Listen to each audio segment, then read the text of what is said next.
सरांना फोन लावतोय आम्ही, अमर सरांचा फोन लागत नाहीये. मग आपल्या ज्या ग्रुपमध्ये जे, कारण का मोठा जो बिझनेस आहे तो आपला डायमंड ग्रुपचाच आहे. कंपनीमध्ये जो 50-60% ग्रुप जर बघितला तर आपला ग्रुप आहे आणि बराचसाच आपला ग्रुप अडकलेला नाही. आपण प्रत्येकाने सगळ्यांनी विश्वास टाकून हजारो लोकांनी आपण सगळ्यांनी काम केलं यश अडस बरोबर. गेले 5-6 वर्ष झाली आपण त्यांच्यासोबत आहोत. त्यांच्यावरती अजून पण विश्वास टाकून आपण म्हणतोय लोकांना की ते येणार आहेत. लोहित सिंग काहीतरी करतील, लोहित सिंग सुभेदार काहीतरी करतील आणि लोकांचे पैसे देतील. आमचा पण तेवढाच विश्वास आहे अजून पण, की बाबा तो माणूस पुढे येऊन काही ना काही तर करेल.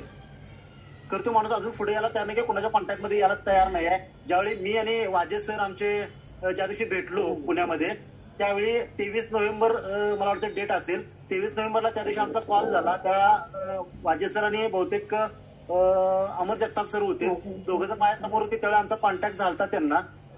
त्या दिवसानंतर माझा पण सरांचा फोन झालेला किंवा कॉन्टॅक्ट मध्ये आमच्या पण नाही आहेत. 11 तारखेला तेवढी झूम मिटिंग त्यांच्यासोबत आम्ही अटेंड केली.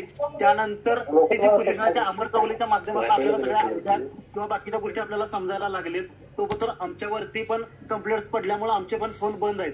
बाकीचा काय आमचा फोन बंद करायचा किंवा बाहेर जायचा कुठलाही हेतू नाहीये. फक्त कंप्लेंट्स पडल्यामुळे आमचा फोन बंद आहे. बाकीचं काय, माझ्या जे काही टीम लिडर्स असतील मेन 5 ते 10 लोक 15 लोक, त्यांच्या प्रत्येकाच्या टचमध्ये मी आहे. आपण आपल्या पद्धतीनं एकत्र येऊन सगळ्यांनी काम केलेलं आहे.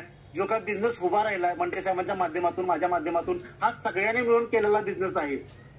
त्याला एकाला कोणाला दोष देता येत नाही की तुम्ही आम्ही जो बिझनेस केलाय सगळ्या लोकांनी, हा आपण खाली प्रत्येकानं जाऊन चांगले पैसे मिळतील, चांगलं करिअर आहे किंवा जे काय ट्रेनिंग सेशन आपली होत होती, ती जी काय गोष्ट लोहित सिंग सुभेदार तोंडातनं पडत होती त्या आत्तापासून त्यांनी कमिटमेंट पूर्ण केलेले आहेत. त्यांनी आत्तापासून जे इथून मागेच्या 2 ते 3 महिने जे कमिटमेंट तो द्यायला लागलाय, त्यावरती प्रॉब्लेम काय व्हायला, ती कमिटमेंट फेल जायला लागली. मग आता जे झूम मिटिंग घेणार आहे त्याला आपण वेळ दिलाय. त्यानं सांगितलंय जसं की 15 डिसेंबर सांगितलं होतं, 15 जानेवारी सांगितलेलं आहे आणि प्लस 22 फेब्रुवारी सांगितलं की त्या दरम्यान मी सगळ्यांचे पैसे रिलीज करतो. ही गोष्ट बोलल्यामुळे आपण थांबलोय. जर आपल्यावरती जर कंप्लेंट जर पडायला लागल्या तर मी मंडे साहेबांनी की माझ्या बाकीच्या ग्रुपला पण मी सांगितलेलं आहे की 4 तारखेला सुनावणीला काय काय होतं बघू, 15 जानेवारी पत्र आपण वाट बघू, नाहीतर आपलं पण आपल्या ग्रुपचं डिसिजन घेऊ की आपण पण आपल्या पद्धतीनं एक कंप्लेंट रजिस्टर करू. जर लोहित सिंग सुभेदार 15 जानेवारी पत्र समोर आली नाही तर पार्ट आहे.